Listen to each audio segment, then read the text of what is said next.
Bienvenidos a un video bastante diferente para Sumo Wrestling, donde voy a tratar de mantener un poco más el orden, donde voy a tener que ser muy conciso en lo que haga, porque este es nuestro primer preguntas y respuestas aquí en el canal. Hace como unos 2 meses, más o menos, en un story, yo pregunté a quién le gustaría hacernos algunas preguntas y ustedes se dejaron caer con toda la información que quisieran. Las preguntas estaban abiertas a todo tipo de compañías, estilos, etcétera, etcétera. Y pues el día de hoy ya por fin vengo a responder varias de esas preguntas, no todas porque sí se juntaron como unas 40 y tantas y pues este video no puede durar 2 horas, entonces voy a ir escogiendo. Sí leí las preguntas en el momento que hicimos la encuesta, pero desde entonces que no las veo, lo que creo que va a mantener un poco la genuinidad en mis respuestas va a ser mucho más honesto a la hora que ahorita que los vea tal cual mientras estoy grabando. Y también es por esto que debo decir y explicar que este video va a ser un poco diferente en cuestiones de formato, porque pues no voy a cortar tanto, no voy a cerrar, digamos, por cada punto o por cada entrada en un top, sino que simplemente voy a estar leyendo. A veces incluso voy a tomar algo para descansar la voz o quizá me comeré algún caramelo, porque este video es mucho más ameno, mucho más realista, es casi como un live, pero asincrónico. Y pues sin más que decir, vamos con el primer preguntas y respuestas del canal. Espero que les guste. Yo creo que nos vamos a divertir muchísimo al respecto. Y tal cual, sin cortar y sin nada más por cuestiones, porque si no editar va a ser horrible en este sentido. Directamente voy a abrir mi celular y voy a leer la primera pregunta que dice: ¿qué combate en AEW y WWE le tenía una expectativa alta y terminó decepcionando? Depende. Para responder esta primera pregunta, que, perdón, se me olvidó decir de quién era, es de G. Díaz Díaz. Muchas gracias por tu pregunta. Yo creo que depende. Primero, si hablamos de percepción pública, creo que pocos combates en WWE han decepcionado tanto como AJ Styles contra Shinsuke Nakamura en WrestleMania 34. Ese se me hace un primer buen ejemplo en percepción pública. En percepción personal, a mí diría que me decepcionó, por ejemplo, pensando en NXT, por ejemplo, en la era Black and Gold, a mí me hacía muchísima ilusión el feudo de Adam Cole contra Kyle O'Reilly. Y si bien creo que las luchas del feudo son buenas, no son lo que esperaba. Yo me esperaba algo así como una de las mejores luchas de la historia y ese, perdón, no fue el resultado. La verdad es que los combates son muy largos. Hay unos que incluso el tercero, sobre todo, diría que es hasta aburrido. Y si bien son luchas que tienen mucha calidad en ciertas áreas, también tienen muchísimo material extra. El primer combate es muy largo. El segundo creo que es el mejor, el que es en NXT TV. Ese creo que es una de las mejores luchas de NXT TV. Pero el del Takeover 36 creo que es muy largo, se me hace bastante aburrido. Y en cuestiones de AEW, Hangman Page contra CM Punk fue una lucha que me decepcionó mucho a mí personalmente, porque Adam Page a mí me hacía mucha ilusión como campeón. Fue una historia que yo seguí porque yo sigo AEW desde día uno y pues seguí toda esa trayectoria de Page hacia el campeonato. Y luego el hecho de tener a Page contra Punk en Double or Nothing a mí se me hacía un momento importantísimo. Se me hacía una lucha del calibre del main event de WrestleMania de ese año, que fue, sí, la de Bryan, Roman Reigns y... No, perdón, me estoy confundiendo de años. Pero ustedes entienden el punto. O sea, esa lucha yo la tenía en altas expectativas y después lo que pasó fue bastante decepcionante. La lucha no fue muy buena, tuvo muchos pozos narrativos. CM Punk no estuvo en la mejor forma en ese combate y me dejó muchísimo que desear. Pasando a la segunda pregunta, solo dice NXT Black and Gold, eso no es tanto una pregunta. ¿Qué opinan del término jobber que la gente utiliza a cada rato? Yo de esto ya he hablado en videos anteriormente. Es importante entender que las palabras tienen un significado y que tú, al utilizar una palabra para algo que no es, pues no tiene mucho sentido. Y en la comunidad latina me molesta mucho que se le dice jobber a cualquier luchador que no le gusta a alguien. Imagínense que a mí, por ejemplo, y esto es real, no me gusta Jon Moxley. Entonces yo digo, es que Jon Moxley es un jobber, ¿por qué le dan el campeonato mundial a ese jobber? Pues no es cierto, Jon Moxley no es un jobber porque yo lo diga. Al final de cuentas, recordemos que la palabra jobber es alguien que hace el trabajo que o sea, viene de una expresión de los luchadores en Estados Unidos que decían doing the job o hacer el trabajo por o para alguien, cuando se cuidaba mucho del tema del kayfabe. Entonces pues tenían sus ciertas claves.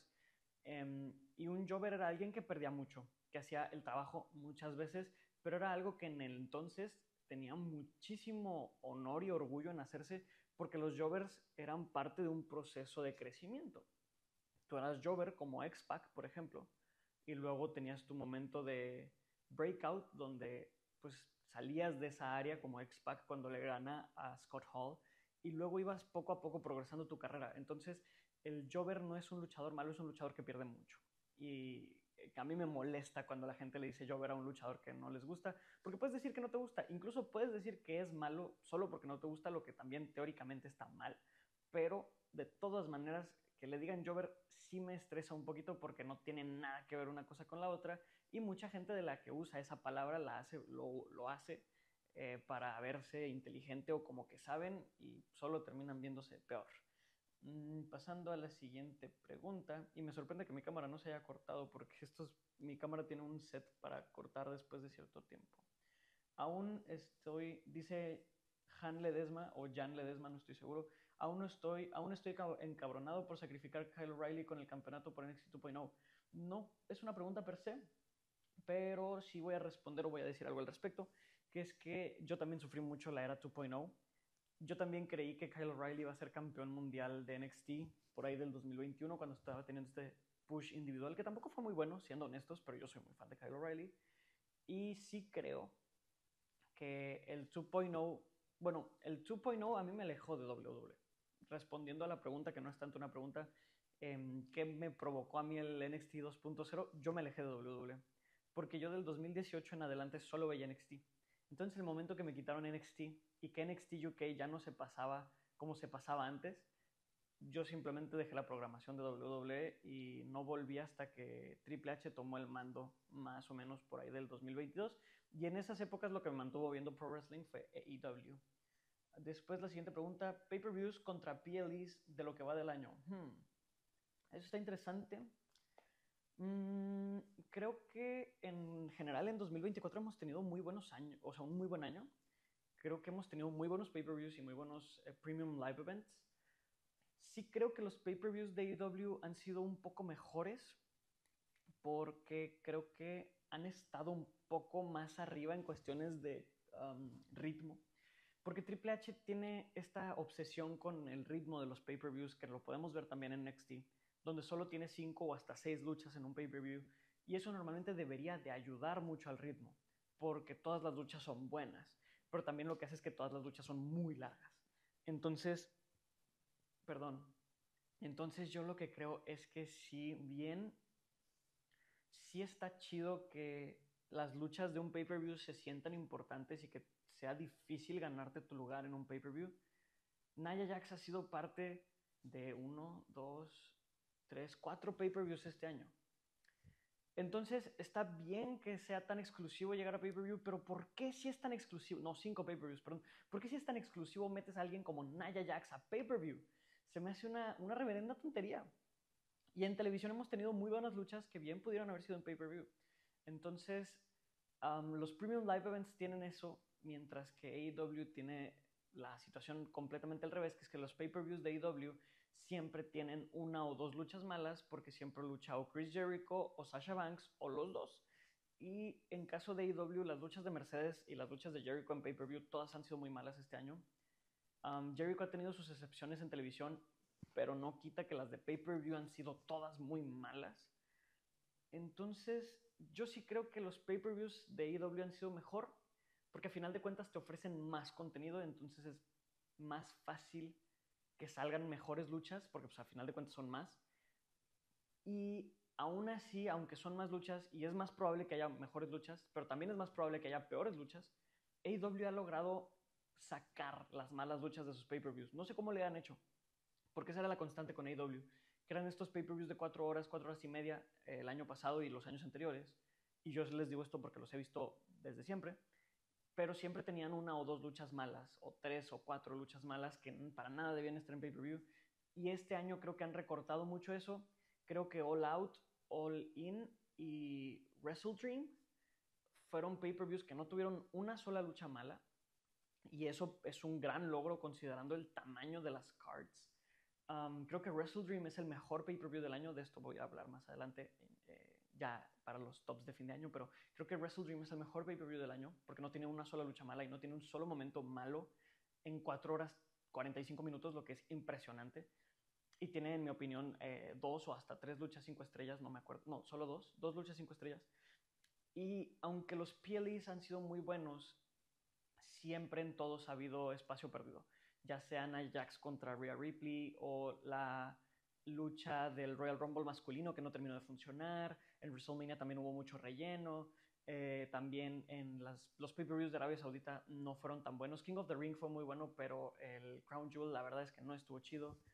Bad Blood tampoco terminó de encantarme. SummerSlam fue un muy buen PLE. También Clash at the Castle me gustó mucho. Backlash me gustó mucho. También creo que Bash in Berlin está infravaloradísimo como PLE porque fue muy bueno. Pero sí creo que los pay-per-views han estado un poco más arriba. Creo que nos han traído más drama. Creo que el reinado de Swerve y el reinado de Danielson fueron excelentes. Creo que Will Ospreay ha sido el MVP de AEW en ese sentido. No ha tenido una sola lucha mala en todo el año, ni tampoco en pay-per-view. Y sí creo que los pay-per-views de AEW han estado un poco más arriba, como les digo, por constancia y porque siendo más complicado que tengan luchas malas, han tenido menos luchas malas y eso para mí es súper importante. Además de que creo que nos han dejado las mejores luchas del año, también eso será algo de lo que ya hablaré más adelante en los tops de fin de año. Ahora nos pregunta Alex IPJS, no sé si ya lo respondiste, pero ¿cuál fue la lucha que te hizo amar el wrestling?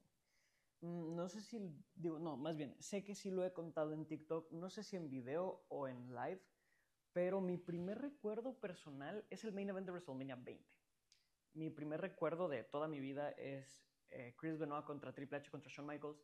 Son cosas muy breves porque yo tenía 2 años y medio más o menos en aquel entonces, casi los 3 años. Pero sí, yo tenía presentes varios spots de la lucha entre Benoit y Triple H.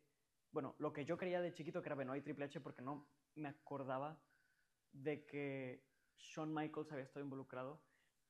Y en ese combate, pues yo me enganché. Yo no recuerdo un punto de mi vida en el que no conozca qué es el pro wrestling.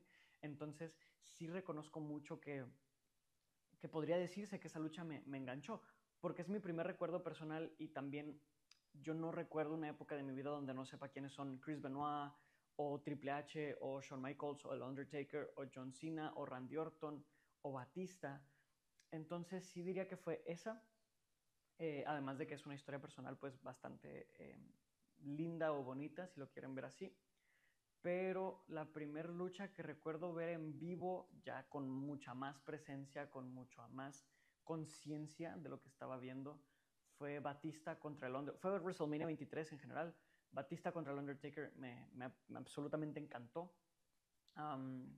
Porque recuerdo ver wrestling previo a WrestleMania 23, pero tengo así como los flashazos o recuerdo ciertas partes de ciertas luchas de Mania 21, de Mania 22, de SummerSlam 2005, etc. Pero Batista contra el Undertaker fue una lucha que me encantó tanto como niño, que hizo que el Undertaker se hiciera mi luchador favorito, que hizo que la historia de la racha se convirtiera en mi historia favorita y que yo empezara a sintonizar semanalmente la televisión de WWE porque me encantó ver a Batista contra el Undertaker. Ahora, siguiente pregunta. De Derek Olvera. Si en una ladder match usan mesas sillas, ¿se transforma en una TLC? Teóricamente no, porque sí se ha hecho y sí se puede hacer, pero no es una lucha TLC. Pues si nos ponemos así como muy científicos, la TLC ya tiene los objetos setopeados para que estén todos a la disposición de los luchadores y que tú saques una silla o una mesa durante un combate de escaleras no la hace una TLC. Un ejemplo muy palpable sería Chris Jericho contra Chris Benoit. Tiene una lucha estilo ladder por el campeonato intercontinental en 2001, previo a TLC 2. Y usan sillas, mesas y escaleras, pero es una ladder match. Opiniones sobre el personaje Big Dog de Roman Reigns. Esa pregunta no me agarró de muy buen humor. Eh, Neto Vega, mi estimado Neto. Neto es un seguidor, pero es un amigo personal también. Oh, opiniones de Big Dog Roman Reigns, maldita sea. Y tú sí sabes cuál es mi opinión del Big Dog Roman Reigns neto, pero bueno. Um, Opiniones del Big Dog Roman Reigns. Híjole, es que si vieron el video de la semana pasada, ustedes pueden ver que mi opinión del Big Dog Roman Reigns es que es la razón por la que no tuvimos la New Era de WWE y esta era global que estamos viviendo ahorita, desde el 2016. Es la razón por la que el 2016 al 2017 fue tan malo y eventual 2018-2019 fueron la pesadilla que fueron. Sí creo que es muy desesperante. Creo que fue una etapa muy oscura, tanto analíticamente como personalmente, como lo detesté, como lo odié. Um, yo creo que mi recuerdo más agresivo del Big Dog, ya como para cerrar la pregunta, porque podría hablar y quejarme de esto por 25 minutos, mi peor recuerdo de esto y como que lo que más representa mi pensamiento sobre Big Dog Roman Reigns fue cuando en Rumble 17 veníamos de nuevo del 2016, que fue un gran año, estábamos de cara a WrestleMania 33 que se veía venir como un gran Mania porque era la Mania que culminaba el 2016 que había salido muy chingón y Roman entra número 30 al final de la lucha después de que tuvo una lucha por el campeonato universal. Ojo, eso es muy importante. Y AJ Styles pudo haber sido ese número 30 si iban a hacer esa pinche mamada, solo para que dimensionen. Y quizá ahorita, hoy en día, tú dirás, bueno, es que era predecible, es que WWE en esa época. No, WWE en esa época venía haciendo muy bien las cosas, todo se hacía con mucho sentido común. Y qué coraje me dio que en ese número 30 había tres opciones para que alguien apareciera porque eran 30 años del Royal Rumble, era una ocasión especial. Estaban Brock Lesnar, El Undertaker, Goldberg en la lucha y todo un nuevo roster. Muchas personas debutaron en ese Royal Rumble como su primer Royal Rumble y gente como Dolph Ziggler se quedó fuera del Rumble, mientras que hubo gente como Mojo Rawley que sí participó. Y me da mucho coraje. No, Dolph Ziggler sí estuvo en el Rumble, perdón, me confundí, pero el punto es que ese Royal Rumble presentaba como una gran oportunidad para demostrar y hacerle showcase al nuevo roster. Y de cara al número 30 había una duda porque la mayoría de los luchadores habían sido revelados, pero Kenny Omega no había refirmado con New Japan Pro Wrestling para este punto y su contrato se había acabado en Wrestle Kingdom. Y se decía en Wrestle Kingdom que si Omega ganaba, Omega refirmaba con New Japan y si perdía se iba a WWE. Entonces, la primera opción como número 30 era Kenny Omega. La segunda era Finn Balor, que llevaba lesionado desde SummerSlam y ya estaba listo. Ya se sabía que Finn Balor ya podía regresar.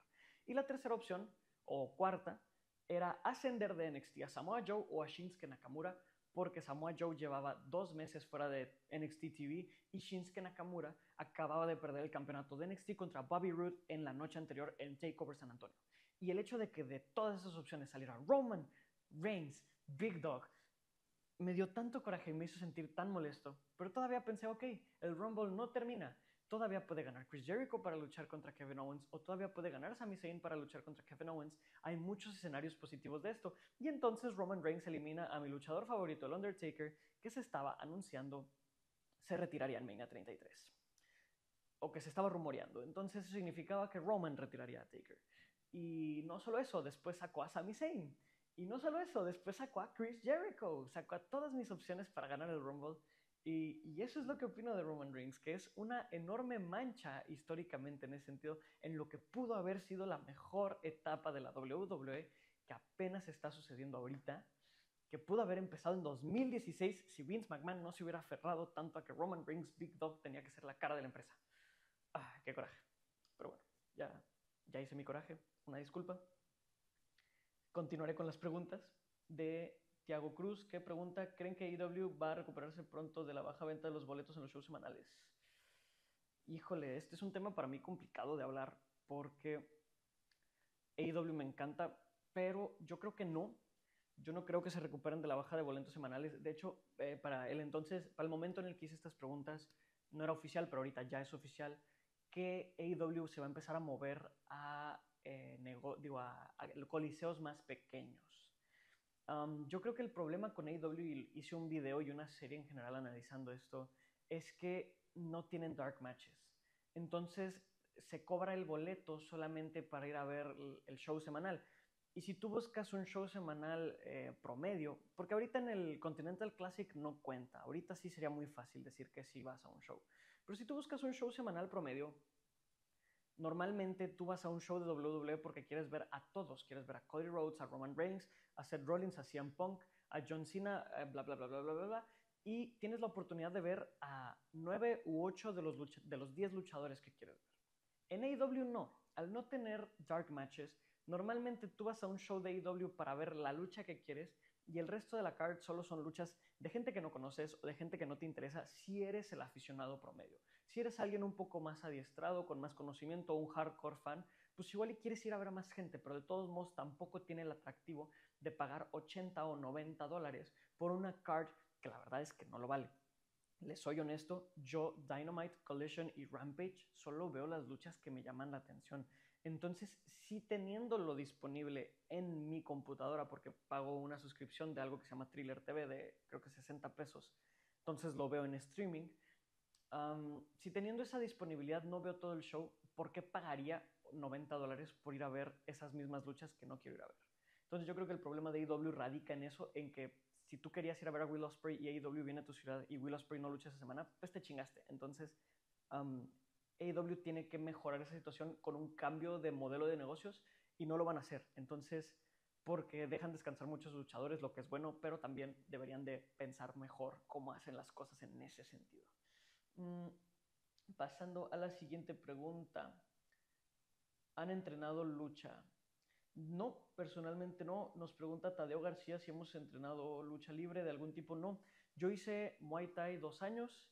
También hice Taekwondo cuando era niño, pero lo que sé de combate lo sé de artes marciales mixtas. Sé muchísimo o hice mucha práctica también de submisiones, peleando con amigos, haciendo sparring, cosas así. Y pues en el Muay Thai que practicas ciertos tipos de striking, pero la verdad es que además de eso nunca he entrenado ni lucha olímpica ni tampoco he entrenado lucha libre profesional. Sí me interesaría hacerlo, pero tengo un problema muy fuerte en la espalda, entonces mis doctores me han dicho siempre que me aleje de esos sueños. En su opinión, cuál es la máscara más bonita de la historia? Es una muy buena pregunta. En mi opinión, a mí me gusta muchísimo la máscara de Pentagon. Sé que suena muy como recency bias, sé que es como muy inclinarme hacia lo moderno, pero es que la máscara de Pentagon se me hace muy bonita, sobre todo por todos los adornos que trae. Se me hace una máscara muy elegante, pero a la vez muy, muy artística, como que se sale mucho de lo tradicional, porque por ejemplo, la máscara del santo, en mi opinión, es medio fea, pero es muy elegante. Pero la de Pentagon se me hace que combina la elegancia de las máscaras clásicas y tradicionales y le agrega muchísimo de las máscaras modernas un poco más arriesgadas, y en ese sentido a mí se me hace la más bonita. El siguiente es Fabián Solís R, que me pregunta cuál es el campeonato o cinturón más lindo de todos los tiempos. No, no te creas. El de la NWA me gusta mucho, pero no. Yo creo que el campeonato más bonito de todos los tiempos, y siempre voy a decir lo mismo, es el campeonato intercontinental con el strap blanco, el de Cody Rhodes. Qué campeonato tan bello, qué preciosura, me encanta. Ese título me hace muy feliz, pero no me he encontrado todavía un lugar donde lo vendan, porque en la WWE Shop no me sale disponible y estoy buscando un herrero que me haga uno porque quiero un modelo de campeonato intercontinental personalizado. Se me hace precioso, se me hace increíble. Quiero uno para mi graduación. Ahora pregunta Chris Cry 14, luchadores que funcionarían en otras marcas en caso de NXT o main roster. Ya, ok. Bueno, va a sonar muy trillado, pero sí creo que Ricky Starks le haría mucho bien a NXT, porque el otro admin y yo hemos platicado que NXT ahorita trae esta aura como de lo que fue la NWA por ahí de los mediados del 2010, que era esta compañía donde los luchadores arquetípicos o los luchadores con un estilo muy WWE iban a parar cuando no se les daba oportunidades en otros lados. Véase con LA Knight, con Nick Aldis, con Cody Rhodes en su momento. Ahorita con EC3 también como que se está repitiendo esto de que la NWA sí se ha mantenido muy fiel a su estilo. Y eso está bien. Creo que NXT tiene un poco esa aura en este momento de luchadores que tienen un estilo WWE, pero no están tal cual listos para el main roster. Y si bien creo que Ricky Starks, por ejemplo, sí está listo para el main roster, estaría con madre como campeón de NXT, así como Faith and Page, así como están Shawn Spears, Lexis King, Oba Femi creo que ya está listo, pero también Tony D'Angelo también encaja mucho en este estilo, etc. Entonces, me encantaría ver a Starks en NXT. Sí me hubiera gustado ver a Chad Gable en AEW, pero creo que en WWE tiene más futuro. Me hubiera gustado mucho ver a Okada en WWE. Aunque me ha encantado su run en AEW, me interesaría mucho ver a Okada y a Ospreay en WWE por cuestiones de trabajo de estrella. A MJF también me gustaría verlo en WWE. En AEW o en TNA. Bueno, es que TNA es otra cosa, no me gusta TNA. Me hubiera gustado ver a Shelton Benjamin en New Japan Pro Wrestling, de eso estoy seguro. Porque New Japan casi no tiene luchadores con ese estilo grecorromano, pero cuando los tiene son muy buenos. Me hubiera gustado ver a Bobby Lashley en New Japan enfocarse más en su striking game, porque tiene muy buen estilo de ataque de golpes. ¿Quién más? Me gustaría ver a Swerve así como es ahorita en WWE. Me gustaría ver a Samoa Joe en New Japan Pro Wrestling también. Ese es un crossover que no entiendo cómo no se ha dado, pero siento que es bastante obvio.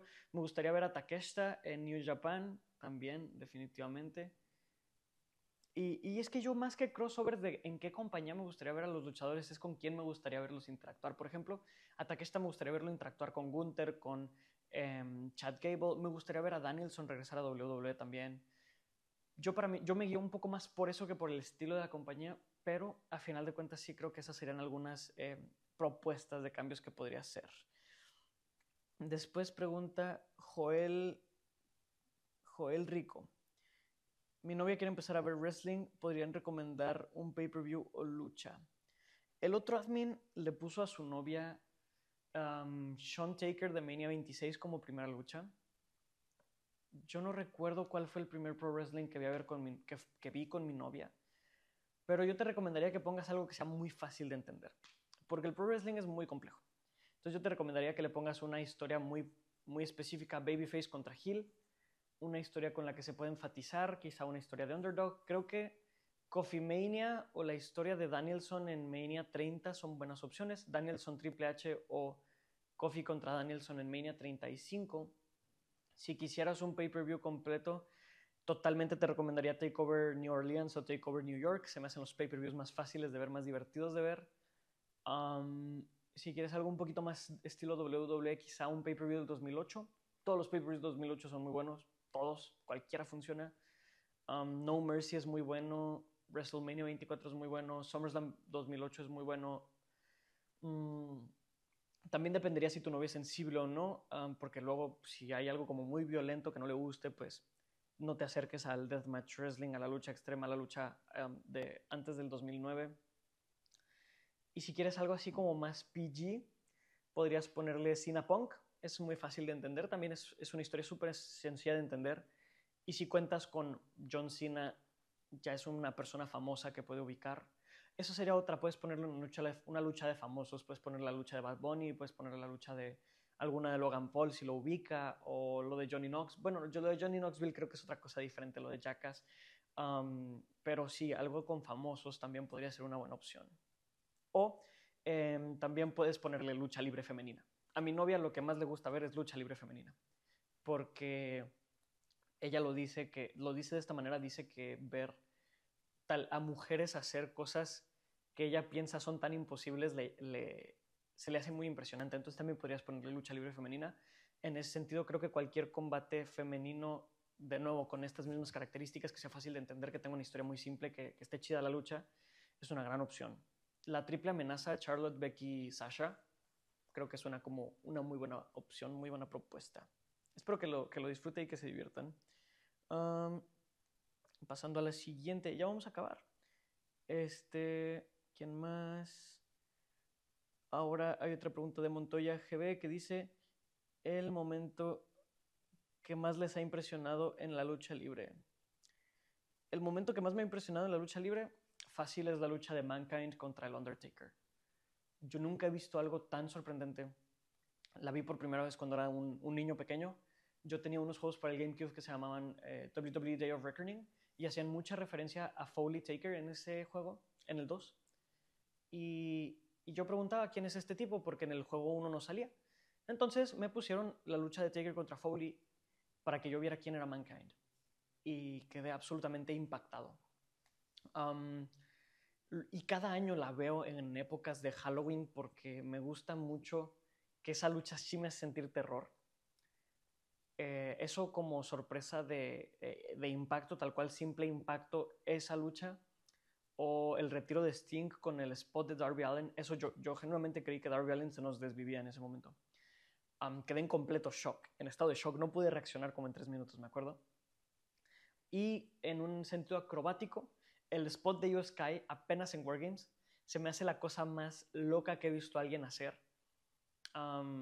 como spot, como movimiento, perdón, porque como spot, pues los spots de Foley y de Darby son más fuertes, los dos que antes mencioné, pero ese se me hace el movimiento atinado más sorprendente de la historia del wrestling, porque es inconcebible. Todavía no puedo entender la lógica de cómo fue posible que Io Sky hiciera un moonsault con un bote de basura en la cabeza. Pero bueno, esas cosas pasan cuando Io Sky está en el ring, ¿no? De Ale Valdé, ¿creen que si cualquier... ¿Creen que cualquier luchador, si se le buquea bien, puede ser campeón mundial? Sí, justamente tengo un video en TikTok hablando de eso. Justamente hay un TikTok que lo explica.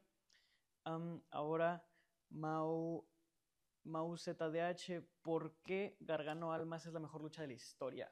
Y creo que con esta podemos cerrar, porque ya el video tomó bastantísimo tiempo. ¿Por qué creo que Gargano contra Almas es la mejor lucha de la historia? Es una muy buena pregunta. Creo que Gargano Almas narrativamente tiene capas distintas a las de cualquier otra lucha que yo haya visto. En 40 minutos logran pasar de un primer gear donde perfectamente ejecutan varias de las mejores secuencias de chain wrestling que he visto en mi vida. Evidentemente no las mejores, por ejemplo, si pones a Kurt Angle y Chris Benoit, pues es mejor chain wrestling ese, o si pones a Danielson y a Zack Sabre Jr., pues tienen mejor chain wrestling, pero Gargano y Almas lo hacen perfecto, hacen lo que hacen de manera perfecta, eso evoluciona perfectamente, es un paso narrativo a la parte media de la lucha de una manera prácticamente imposible de percibir porque es muy suave, muy smooth. Y luego esa media parte de la lucha está ejecutada perfectamente también. Todos los movimientos salen a la perfección, todos los movimientos tienen mucho impacto, generan reacción, te mantienen enganchado. Y después de eso tienen un tercer gear que parece un tercer gear porque ya habían luchado anteriormente y hacen muchos callbacks a esas luchas. Está muy brillantemente buqueado. Y cada pequeño momento a partir del tercer gear es una near fall creíble porque juega muy bien con la construcción del trabajo que se venía haciendo desde 2 años antes, desde que Johnny Gargano llegó a NXT.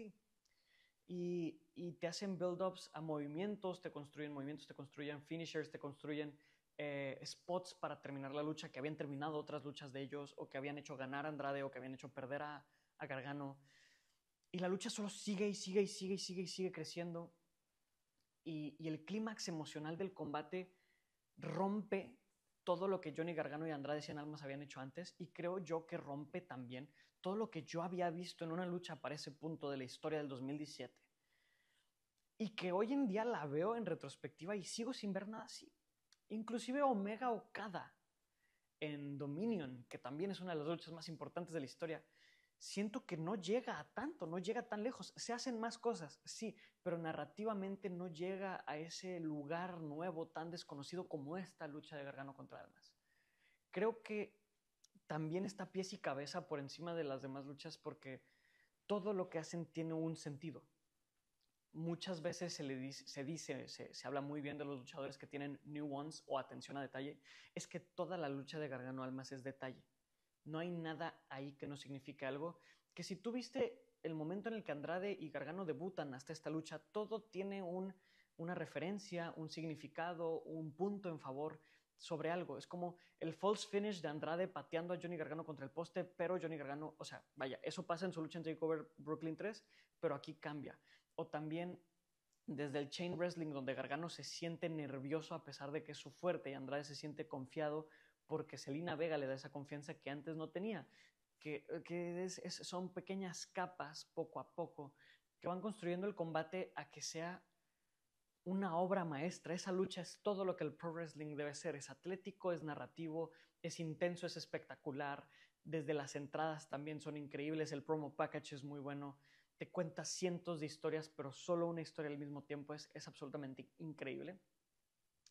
Y está ejecutado con una maestría tremenda, porque Gargano y Almas de verdad lo hacen de una manera sorprendente. A mí me da mucho orgullo que Andrade Cien Almas, siendo mexicano, sea capaz de tanto. Me sorprende y me deja impactado que, si bien Andrade Cien Almas no es el mejor luchador de la historia de México ni el mejor luchador de la historia del mundo, sí es parte de la mejor lucha de la historia.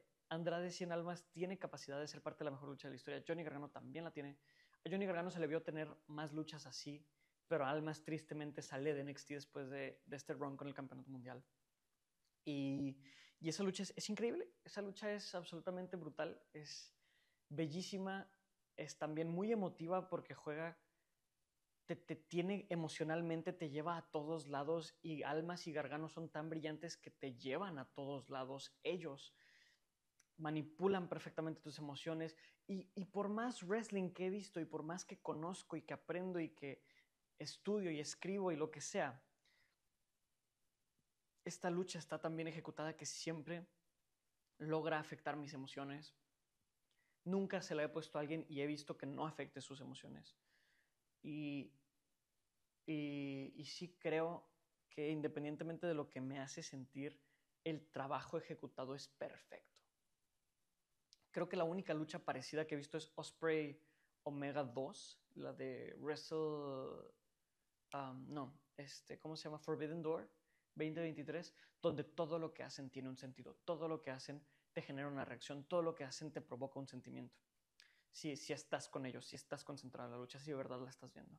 Y por eso creo que son las dos mejores luchas de la historia. Creo que Ospreay Omega está muy cerca de Gargano Almas, pero creo que Gargano Almas es mejor porque se logra con menos recursos de sobreexplotación, como la intervención de Don Callis, como el uso de un arma, como los spots de sangre, que siento que Gargano y Almas, al no necesitar eso, es mejor.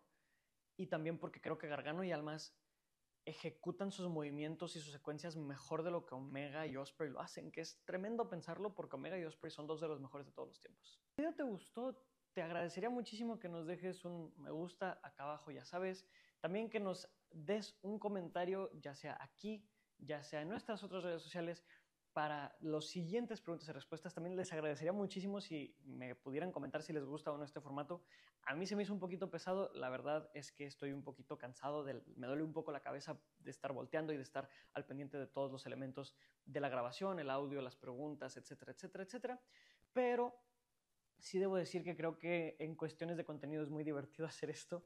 Sí creo que les va a brindar una versión mucho más sin filtro de mí, porque yo, al ser conferencista, filtro mucho lo que digo, casi no trato de no ser muy yo mismo mientras grabo, pero aquí, pues, como son preguntas tal cual de mi opinión, la gran mayoría de los casos sí se me va mucho la onda, sí soy mucho yo mismo, también por eso me siento un poquito destanteado.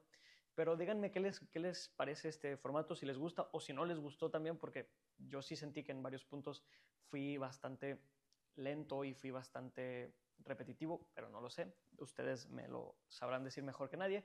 También díganme si les gustaría ver más contenido así en general en nuestras redes sociales, tanto aquí en YouTube como en las demás.